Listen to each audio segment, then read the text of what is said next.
Now, according to the Sunday Guardian reports, viewers, the US is preparing alternative military plans against Iran in case the ongoing diplomatic negotiations fail. Reports are saying that the US and Israel have already begun planning possible new strikes, which could become the largest military action in the region since the conflict started on February the 28th. However, Donald Trump has not yet made a final decision. And joining me on this is Ms. Joyita Basu. She's the editor of the Sunday Guardian. Joyita, now this of course is a big development, but considering things are not slowing down as far as the war is concerned, what do you have to say on that aspect? Well, what's there to say? But you see, Donald Trump has left things unfinished. And if he has to break the IRGCs back, he will have to launch into it. And this is not, I mean, this has been, the bus has been there for some time now, that especially now that China is not likely to say anything if Trump continues to his war against Iran, that he just might start as soon as he returns to the US from Beijing.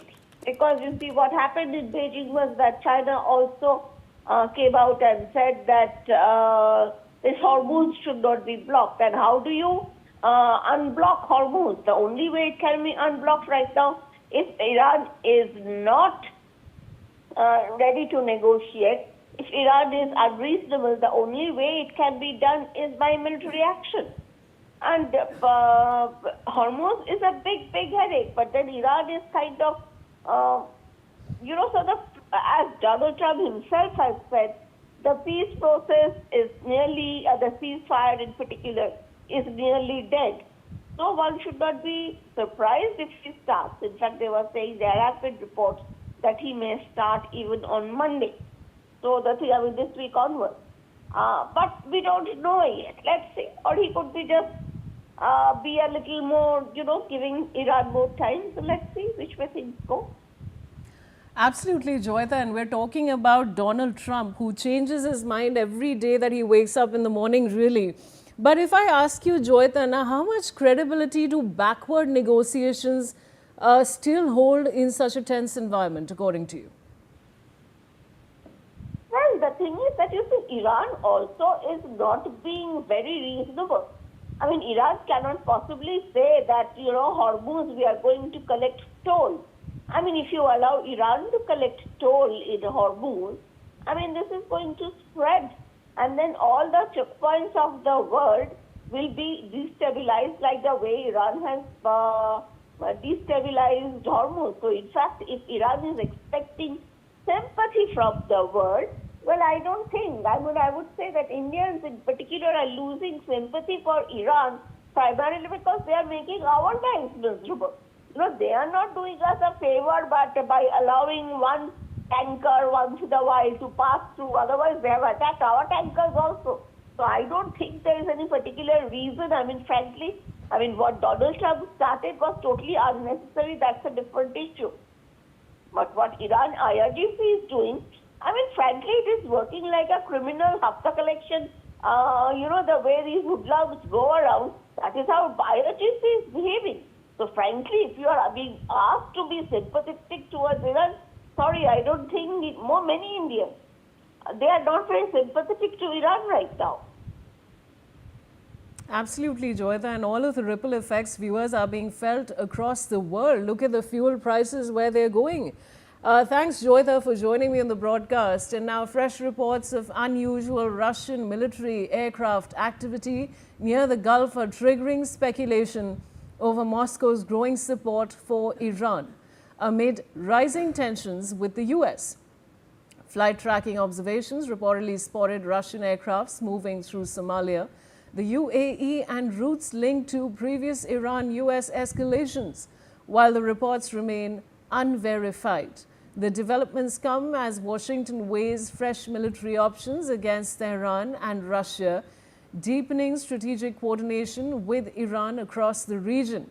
Ajay Jandyal is joining me on this development. What more can you tell us, Ajay?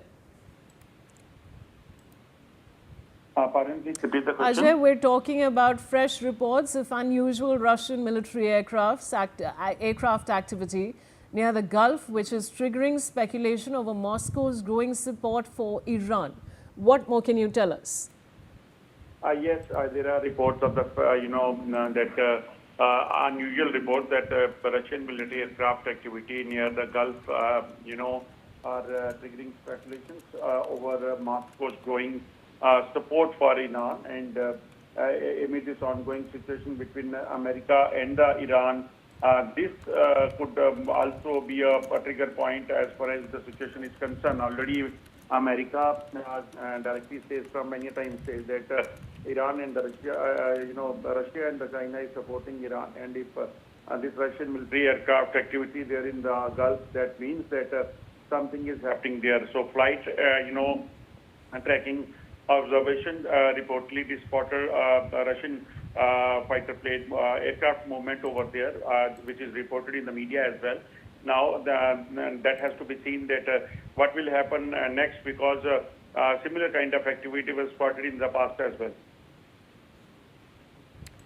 All right, Ajay, stay on with me. Now, NYT reports are suggesting that there is a growing fear that Iran may be using proxy groups beyond Middle East. The charges against Mohammad Al-Saadi in the US have raised these concerns.